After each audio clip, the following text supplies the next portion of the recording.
Hello, my young audience. We are back with a brand new podcast to help you out with your CAT, GDPI, and your MBA doubts.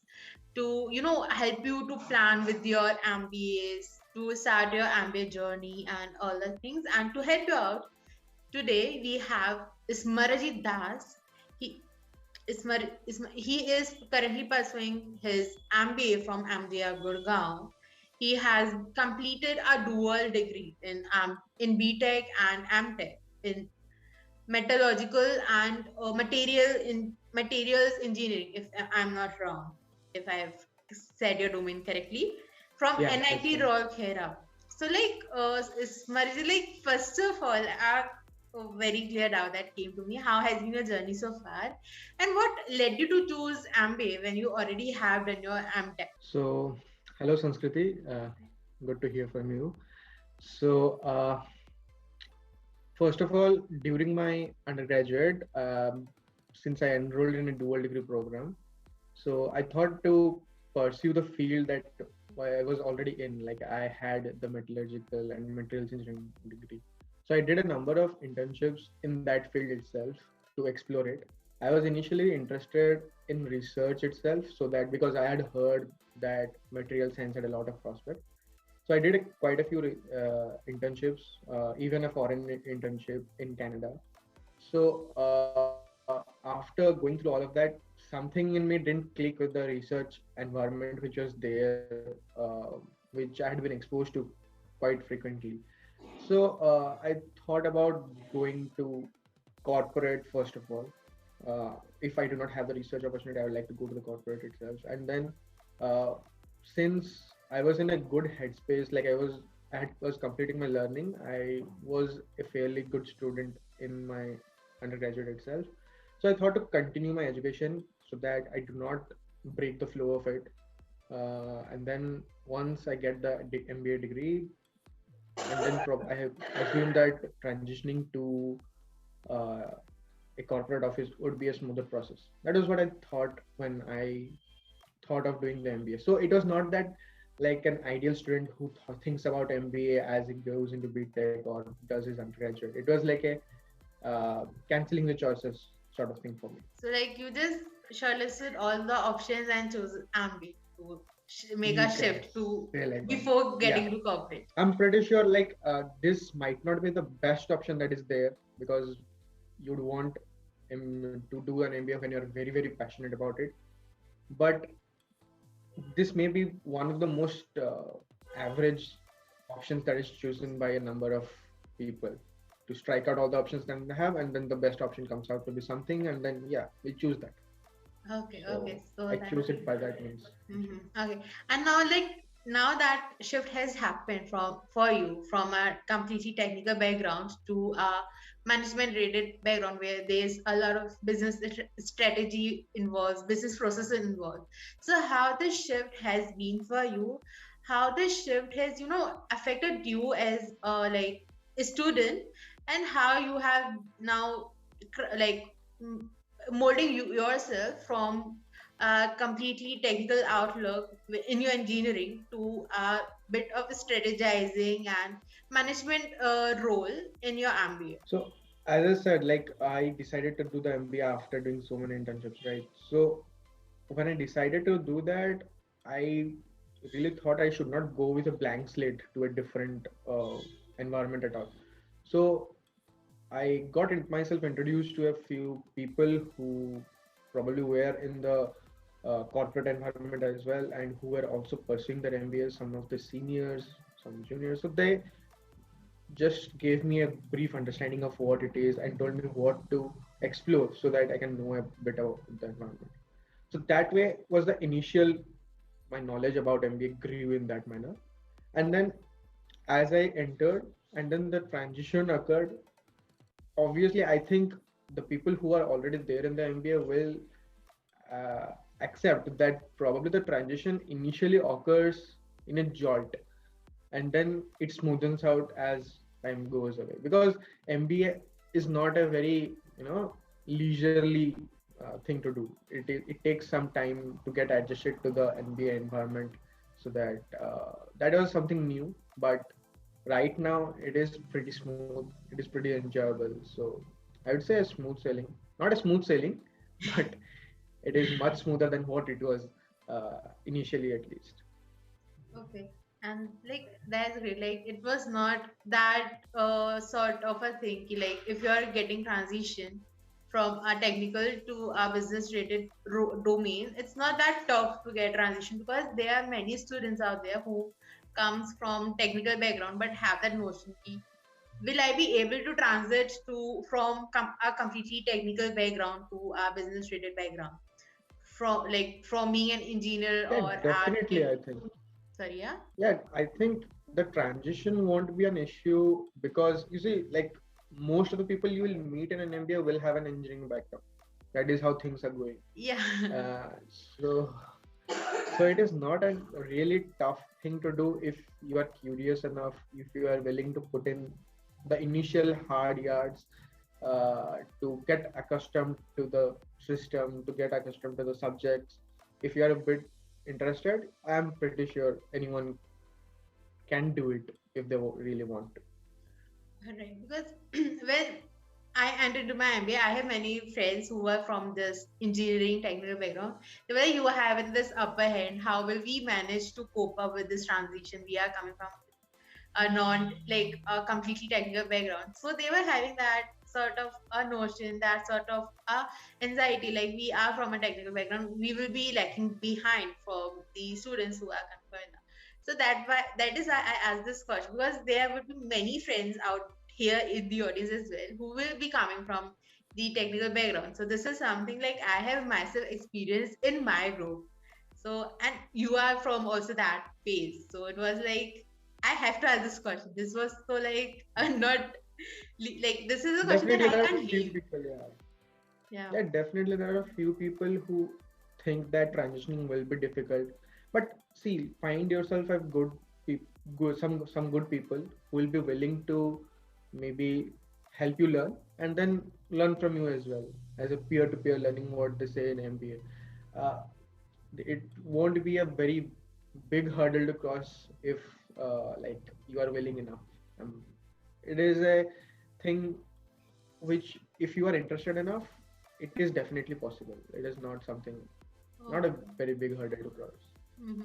So there's nothing to worry about to my like for my friends who are from the technical background out there in the audience.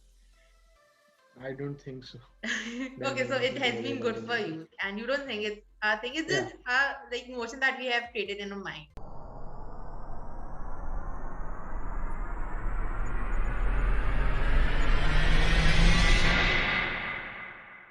No, no, no. It's something that is created in the mind. Definitely, it's something just created in the mind. The transition will be smooth if you are willing enough.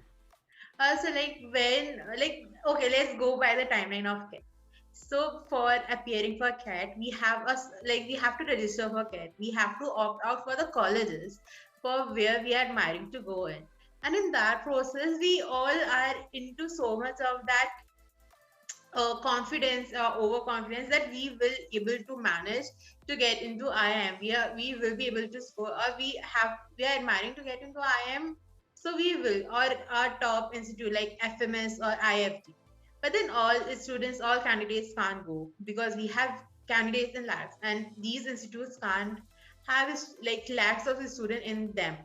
And we have other institutes as well who are offering a good curriculum when it comes to MBA. So like what sort of advice would you like to give to the candidates while registering for CAT, while sitting for CAT, while planning for CAT, to look at the various aspects like what you have like searched in, like you have like calculated while going while opting out the colleges? What were your second options if not IIM, if not the top institutes? So what, like are you going to have a gap year, are you going to get internships or live projects? How you're going to use that a phase if you have to go into IIM only, and if you are not able to get into IIM, so what should like how one should plan for their second option? Uh, I think first of all, when you're preparing for a CAT, it is very helpful if you are starting early because that will help you judge yourself in an earlier date, I would say. because the applications generally start, if I'm not wrong, towards August and September, something around that. So if you have had like 2 months of preparation at least till then, you'd know fairly well where you stand. Are you good enough to aim directly for IIM ABC or something like that, or it will not work out because a number of factors come in, your past academics, if you are an engineer, if you are non-engineer, a number of things come in.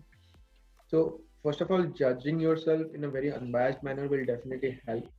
And I'm not saying that you should set a bar that I will not aim higher than this or something like that. It is always good to aim higher to the upper limit, like as much as possible. But if one is really unsure about what to choose, if he will get the top IM calls, MDI, IFT, XLRI, these calls or not, he or she can definitely apply to a number of other colleges like NMMS, IITs, uh, NITI, other colleges which are there. So it's not a thing like some people think that only going to an IM, ABC, or to the top 4 or 5 colleges be the will will be the best thing for them or something like that. That is a good thing to think about if you are capable enough, if you have a profile good enough, and if you are willing to work that much harder. But and I have seen a number of people who have been able to do it. One of my friends has been able to do it because he only applied for the top 3 IIMs and he cracked it. There are people like that. There is no doubt about that. But I am pretty sure most number of people aren't like that. Now let's talk about averages and then think like that. While aiming high is good, being in check with reality is also required, I would say. So once you have judged yourself properly and then you know your weaknesses, always work on the work on those uh, things that are actually possible to improve, I would say. Because let us say you are lacking in quant, for example, and then you need to put in the hard yards, and then if you see that quant is something that you are weak in, but you are not willing enough to maybe work on it in much harder and lot harder, so you may expect a lower score and then not get the dream that you're aspiring for. So you would want to apply for some lower ranked colleges which are present. So keeping those options open are definitely beneficial, but one also needs to keep in mind with that once CAT results are out, there will be interviews coming, and the more number of colleges you apply for, the more number of interviews will and you get selected for. If you're selected, the more number of interviews will be there. And if you want to go through that entire process, it will be a big number of interviews, in my opinion. So trying to maintain a balance is very important in that aspect, which will be important. Like balancing everything will be very important later on in your life as you do your MBA. So this is, you can say it as the first step as you learn for the balancing act, I would say. So Okay, so having a like, balance is very important. okay, so like, the advice that you want to give is that to have a balanced approach while even selecting out for the colleges, starting to prepare, like how you should prepare. So have a balanced approach to it. Not look like go for the higher results, but then also have some Definitely. average thing with you so that Yeah. you get to. I would suggest keeping that backup option always open. Like even if it is not like even if uh, you are aiming for I would say what ABC. If you're saying if you're aiming for ABC and you do not want to go anywhere else, you should have some backup option like a job internship or something so that you can lean on. Because that phase when results are out, for when the CAT result is out and the interview results are not out, that is a very difficult phase. At least I faced it, and I have talked to a few people who faced the same situation. So keeping yourself as relaxed, as cushioned as possible is very important at that point of time, because your mental state will also determine a number of interviews how they go. Okay. So like keep calm, keep just believe in what Keep you some have cushion. prepared in. Okay, that's great. And also, like, okay, this has been the planning part of the CAT. Like, okay, this is how I should plan. This is how I should to opt out for my colleges after clearing CAT. But for clearing CAT, you have to give CAT exam. So, how you have prepared for your CAT exam? What all strategies, if I have to say, you have applied in your preparational phase of the CAT, and what things you want to suggest to the audience out there so that they have this thing in mind, like what all things they should keep in their mind before entering into their CAT centers, so like they can calmly give their CAT exam and have the best uh, like they can actually put their preparations, their whole hard work into a great result.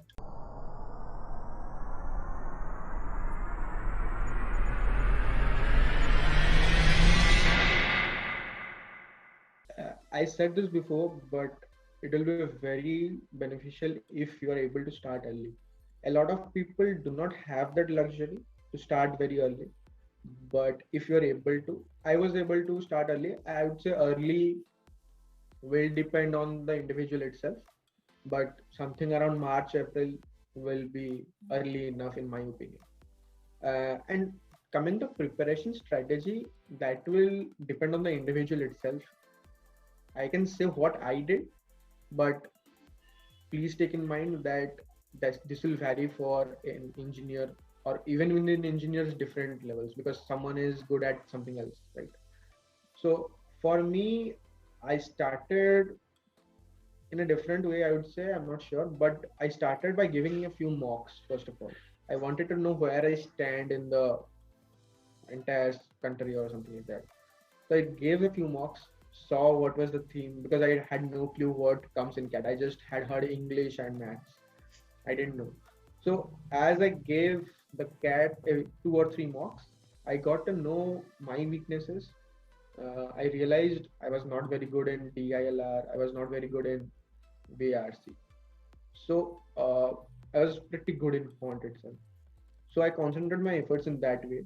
I prepared a lot for DILR. I did a number of comprehensions. I did a number of, I learned some vocabularies and stuff, the typical CAT preparation. So when that happened, at one point of time, I realized that my DILR aspect has become the strongest part. This was somewhere around September and October, I think. So I concentrated my efforts in VARC. I kept my efforts there and want to maintain a balance. But then I gave my CAT, and DILR, which was my strongest section, I got the lowest percentile in the DLR itself. I was horrified as I came out of my CAT center because I could not do the DILR section properly. And DILR is a section where I guess that first one or two questions, you get them right, it is always beneficial, because that sets you in pace for the rest of the questions. Because you get how much time? I think 40 minutes people are still getting for each section. So the first question, if you hit it right, the first 10 minutes, you are on track for the other questions. It will give you a boost. I did not get that. I selected the wrong questions in DILR, and then I flunked the entire DILR section. That was pretty bad of me. And after coming back, I realized that if, like, I had become complacent regarding my DLR preparation, because my mocks had a very, high DILR scores in on average. So I had become complacent. So I would say, while you are working on your weaknesses, do not grow complacent in any way for your strengths. Always try to keep some practice time every day or every other day for your strengths as well. That is very, very important, in my opinion, for the CAT examination.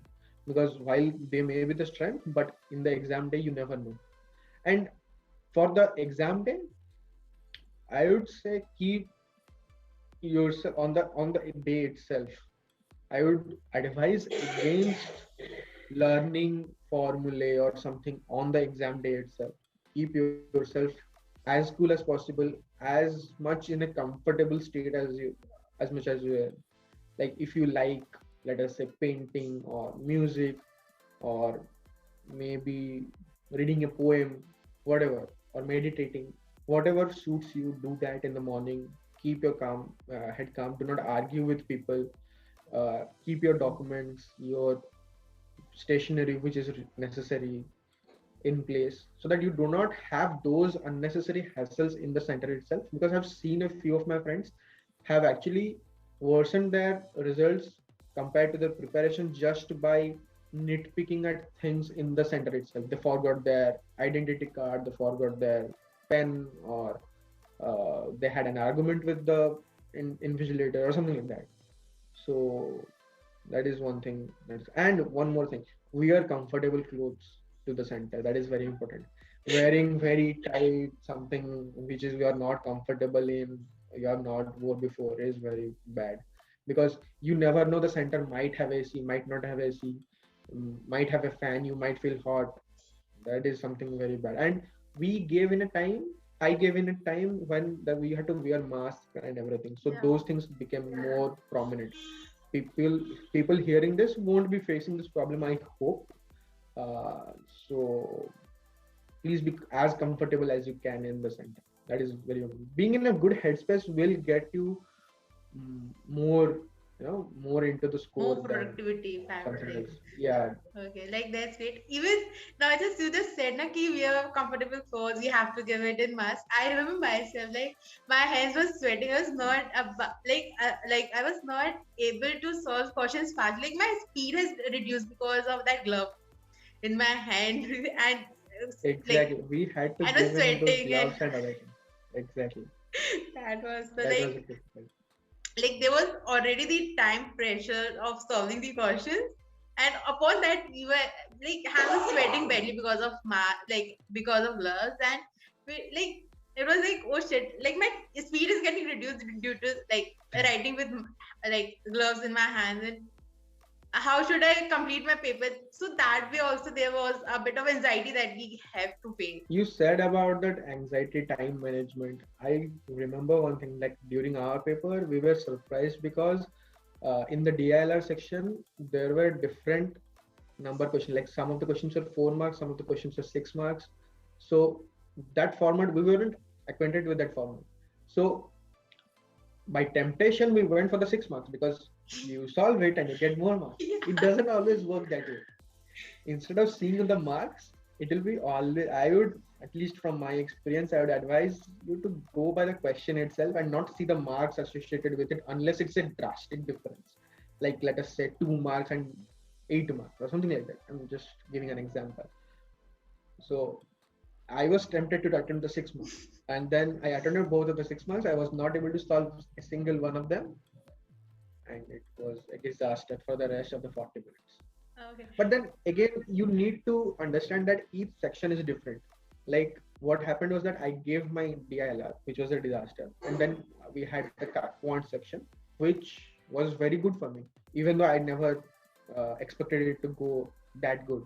So that switching off and switching on to a different section, that is very important. Like when DILR is over, forget about that, switch it off. You are not able to visit it, no need to think about it. If And that kind of mindset probably comes from the mocks itself. It will not come instantly. So the more mocks you give, the more acquainted you are to these type of situations, it will be.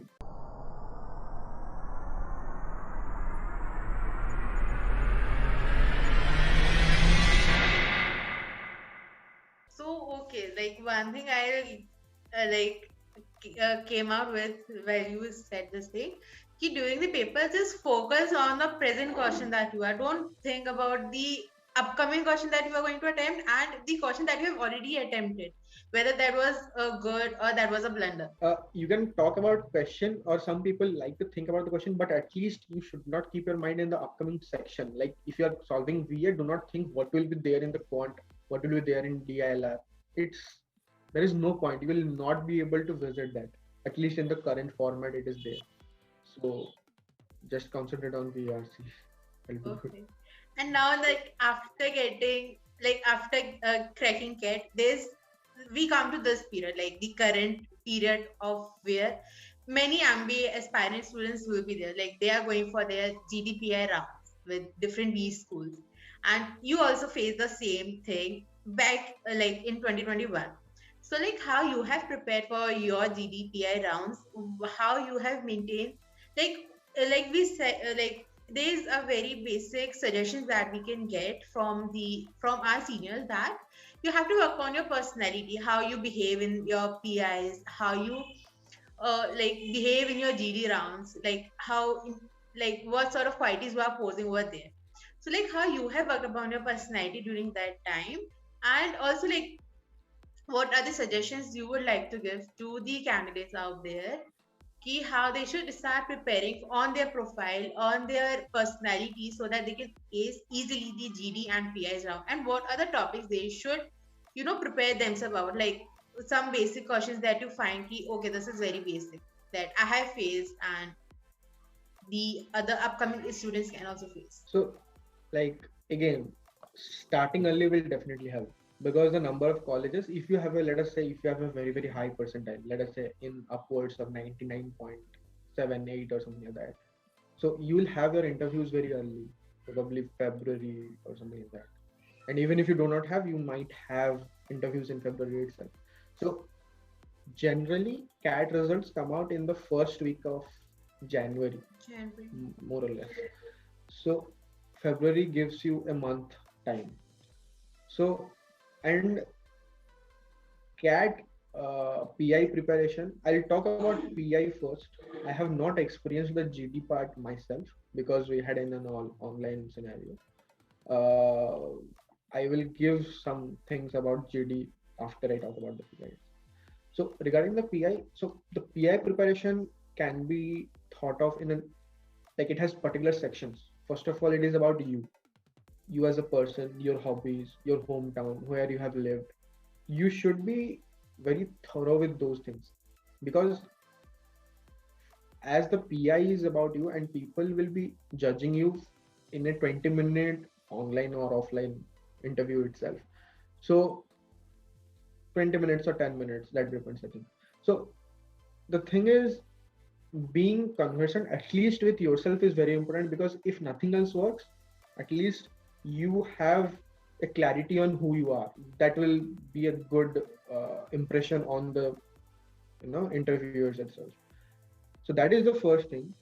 The second thing is, if you have any work ex about that, you should know very well about what your work ex entailed. If you have done some internships, you should be very thorough with it. Basically, your entire resume that you have, you need to be thorough with each and every word of it.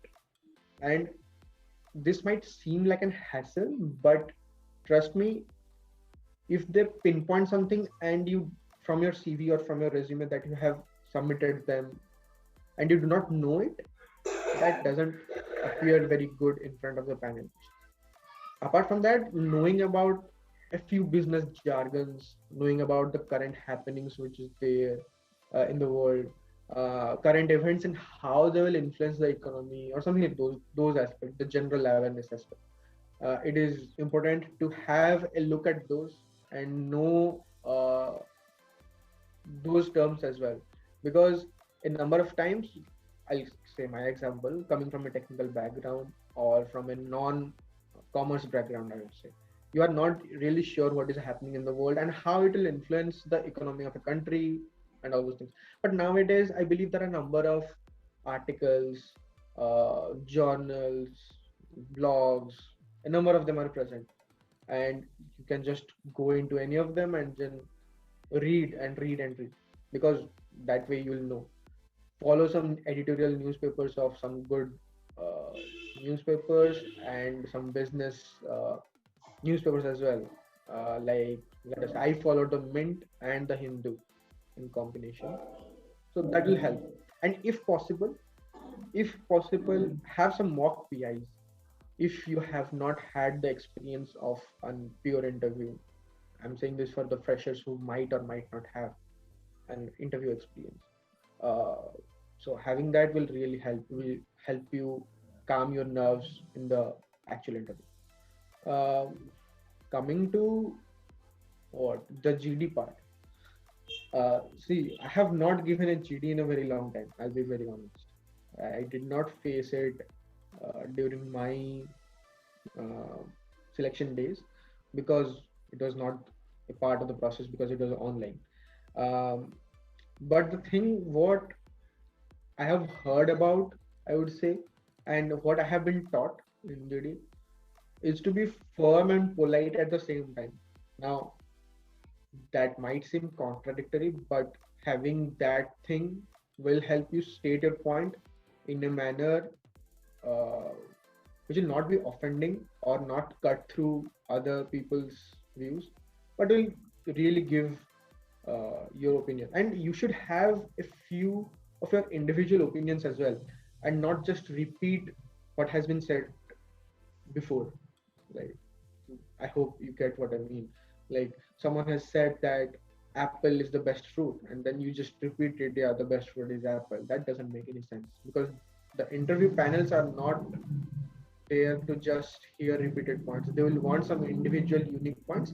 And even if you make one or two crucial points or draw inferences from the points suggested by others, it should be a it should fetch you a brownie point.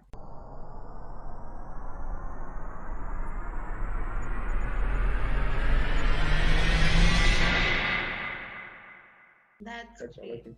Like, in fact, I also remember, like, when I started giving GDs, I used to just, if nothing used to come click to me, I just used to have a word before what other person has said. And that has never lead to me anywhere in that round. So that is the something I That have will be also experienced, disastrous. I've learned. Yeah, but Yeah, otherwise, like yeah. yeah, please go, please go. No, no, carry on. Like, there was some lags while. The thing that you said, I think most of us have done that thing in their initial days of the GD when they do not get a some idea or something. So to know about those GD topics, that is when the newspaper things come into play, the articles thing come into play, because they give you an idea of what is actually going on, and you are not clueless in front of a number of people. And if by any chance, I have been in this situation a few times in some mock JDs, like if you have no clue what is going on or something, at least, and because sometimes the topic is given immediately and then you do not know it. That happens sometimes if you are underprepared or something. In that point, it is very essential that you jot down whatever everyone else is saying, at least for the first 1 2 3, because you cannot start if you do not know anything. You will not be able to start on the topic, that is for sure. And it becomes very essential that you hear the first 2 to 3 points and jot them down and try to use just common sense to link them somehow. And if you can bring some inference out of it into the table from whatever other knowledge you might have. That's really insightful over here, Smarajeet. Like, be open to your ongoing things, ongoing topics that we hear about in news here and there. Know yourself better. Like, know everything about you would help you to ace Yeah, this GDPA round. And if you don't know a topic in GD round, so just be aware what others are saying and just take an inference and make your own point in exactly. the worst scenario in GD rounds. That was great. And also, like, okay, in during your MBA, in your PIs round, they generally talk about how you have worked upon your personality, how you have, like, what experience you have gained, why you are doing your MBA. So, like, being a fresher, how you have worked upon your profile so that you can, talk about something about yourself in your PI round in front of your interviewer. And like, there's this notion ki, like, okay, so if this candidate is having a work ex, so this would be a better fit for our institution rather than a student who is not having that sort of a work ex. So, like, how you have built your profile so that you can have a same edge, have some edge, or have the same profile as a candidate who is having a work. See, building a profile, I'll tell this very honestly. When people talk about building a profile, that takes time. Like, we may do a certain number of internships or something which might be relevant. Like when you are doing your CAT, you can do the internship if you are from a technical background or if you do not have that. if you're a fresher and have done internship research internships as I have done. The thing is that will take a lot of time. One thing that comes to my mind is that what happens is that a number of things we have done in our life itself, and we do not see that aspect of it. I'll give you an example. I have done a few mentorship experiences. I have mentored a few people during my undergraduate and seen and looked after their well-being in the college itself. I didn't think of it that way unless I actually had to put my head down and think what can be the implications of such an exercise, I would say. So what I could infer from that was that since I had done uh, the mentorship aspect, I was able to know, I was able to understand or actually gauge some of the things that people might think. I can know the psychology of students. I can understand that they will be thinking in that this aspect if they're in a certain scenario, or perhaps guiding them will help me know what are certain issues that are related, uh, that they are facing, I would say. See, the thing is, when we talk about building the profile, since it takes a lot of time, it is it is always beneficial if you had previously thought that you will definitely do an MBA and start your, build your profile accordingly. But there are times when you do not know that you will be doing an MBA at the later part of time and you are lacking in certain areas. So at least in those times, it is very important that you look at what you have done. There are always certain behavioral traits, I would say, which are hidden in those activities or internships or jobs, whatever you have done, your past experiences, which are not always prominent.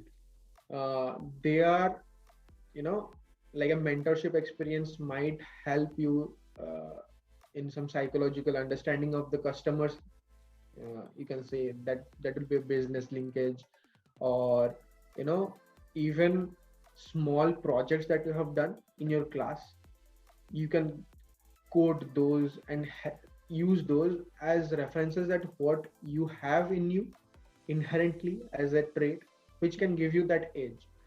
Otherwise, doing certain courses also helps to, impress the panelists, I would say, in the PI, so that they know that you're curious enough to go the extra length and learn about those stuff. But while definitely if you are doing a course, you need to be very thorough with the subject and, the uh, ongoings of whatever you have entered. Let us say you say that I am interested in finance or accounting, then you should know the ins and out of everything, even though you are from a technical background. So that way. And another experience would definitely be that, uh, taking up some live projects which are available on websites like, let us say, D2C or something. Uh, taking those because they are very small projects, they do not include a lot of time. They do not need a lot of time from you, and you can definitely give a few hours a day to get to know how the world works. The offices work, corporate offices work, how the business works, learn about the models.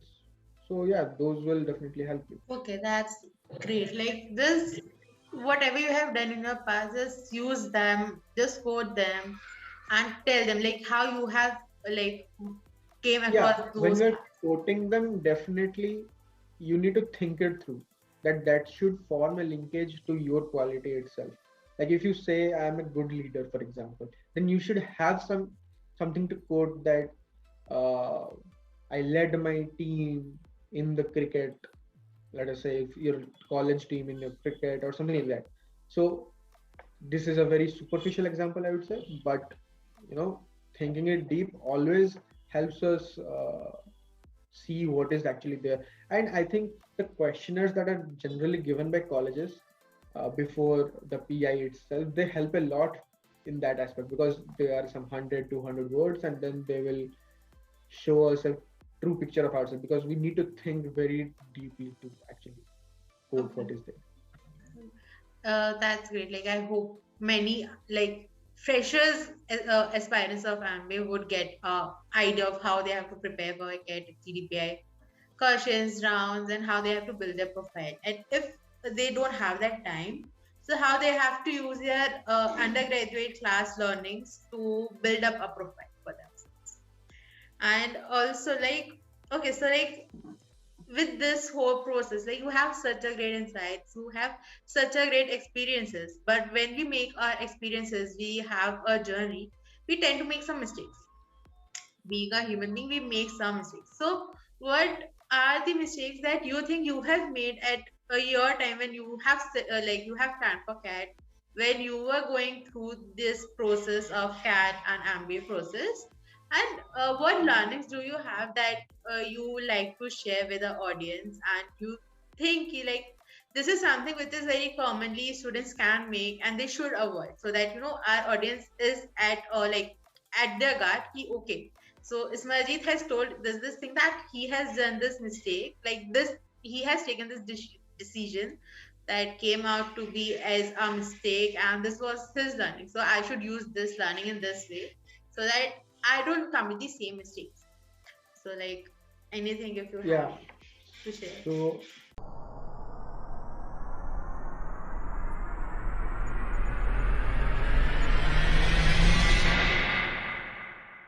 like I said this before, again, I'll say this again. Never take your strengths for granted. They are your strengths, but they will remain your strength only if you work on them. They will not be you'll not be very acquainted with them all the time. And one more thing which I've felt is that a number of technical people like engineers, maybe basic sciences people, tend to take CAT very lightly. Like it's just math, 10th grade math. We are very acquainted with it. We'll be very good at it. But unless you practice it and the level at which the students generally are, it is very difficult to make the mark if you're not. Another thing is that taking a number of mocks for the PI process, I would say, is also as important as taking mocks for the CAT itself. See, when I say mock for PI, what it will help you is that unless you talk with someone on a one-on-one basis, it is very difficult for you to judge yourself from whatever you have written or prepared a speech or whatever. So it is always beneficial to have a mentor or someone who can hear you out and who knows his stuff. So that is important in the PI aspect. And for CAT, mocks are, like I would say, a holy grail or something. If you are preparing late, let us say you are starting in September and the exam is in November, mocks will take you all the way. So giving adequate number of mocks, and not only giving the mocks, but analyzing the mocks as well. If you spend 2 hours giving a mock, please use 3 hours to analyze the mock or something like that, so that you have an understanding of your weaknesses. Knowing your weaknesses is very important because those remain as the loopholes in your preparation and you need to fill those gaps, right? So that is one more thing. And one more thing is that what I have seen in a few people is that if they're not, let us say, if they do not have the most stellar profile or something, so because we see people with 999 with sports, with music and whatnot be in those colleges. So if they do not have the profile, they tend to think that they won't be able to do very well or go into a very good B school. It is not actually like that, because what they do is that they aim very less.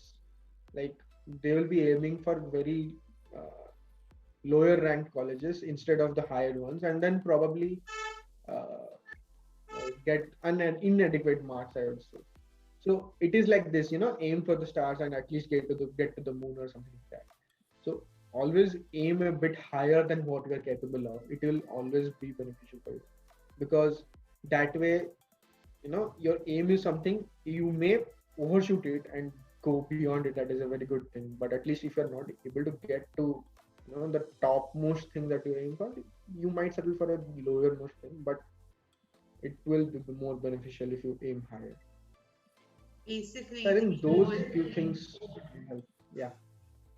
yeah. So like basically the whole crux of what you said is Do not underestimate yourself. Just Yeah, believe in definitely. yourself. Yeah, that will help a lot. Please do not be overconfident, but believe in yourself. Keep that self confidence that you can do it. Yeah, because actually there is a very thin line of being underconfident, being confident, and being overconfident. So Yeah, that yeah. is also very important to have. So I okay, said you like when you come into MBA, you will find balancing in all parts of your life. So the sooner we learn it, the better it is. okay. So this is something that like we will tend to learn through this journey of MBA and that care preparation part of this balancing between being like giving priority, having time, like giving priorities, choosing like believing in our strengths and weaknesses, have a balanced outlook. So this will take time, but of course this process will help you out that you see. So like that was pretty great insights, pretty helpful, I guess, to my audience as well out there. And like the like how easily you have explained every stage of CAT GDPI round that a student is going to like goes through and will be going through in the upcoming CATs. So that was really great. That was really great having you on our platform today. Smarajeet, it was Thank really you so nice much. insights. I'm glad. I'll be really glad if people are actually being benefited by what I said because I have mentored a few people here and there, and not something done properly in the platform. If something help like this helps people, it is really beneficial. No, that was great insights. And there was some unique insights, like the things that in the race of going ahead, in the race of acing the race, we just tend to forget some basic things like being comfortable, keeping a calm, being like knowing ourselves, thinking about what we actually want. We just forget. We just focus on the race that much. We forget. Okay, we ourselves have some wants. We all have some we we have a right to live in this 2 to 3 years of the scared ambit journey as well. So that was great insights, like a bit of realization. Okay, like I am going for cat, but why I am going for cat?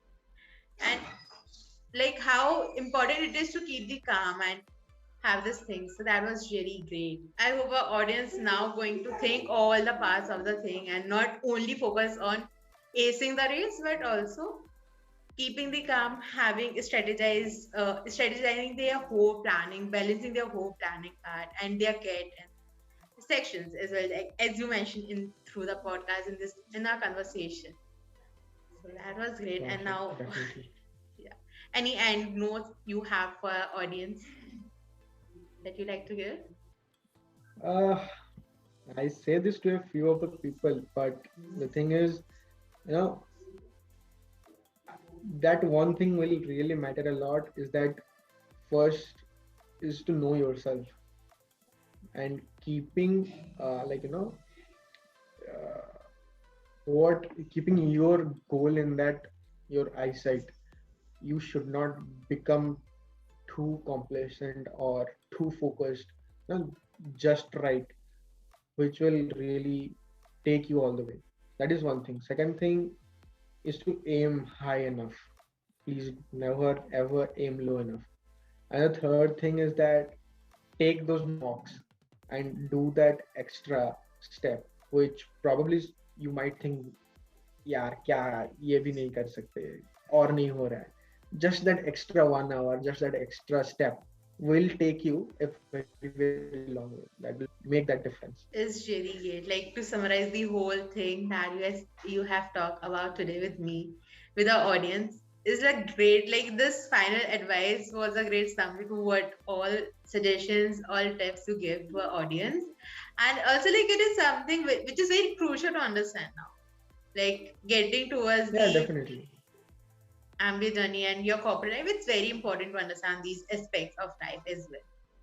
So that was really great having you on our platform. And also, if you have liked our podcast, you like the insights given by Smarajeet on for your chat planning and for MBA Life, do like, share, and comment down below on this podcast and keep supporting Grow Junction as you guys are doing. Thank you so much for joining us with us during this podcast to get through the podcast till here. And thank you, Samajit sir, for having your time.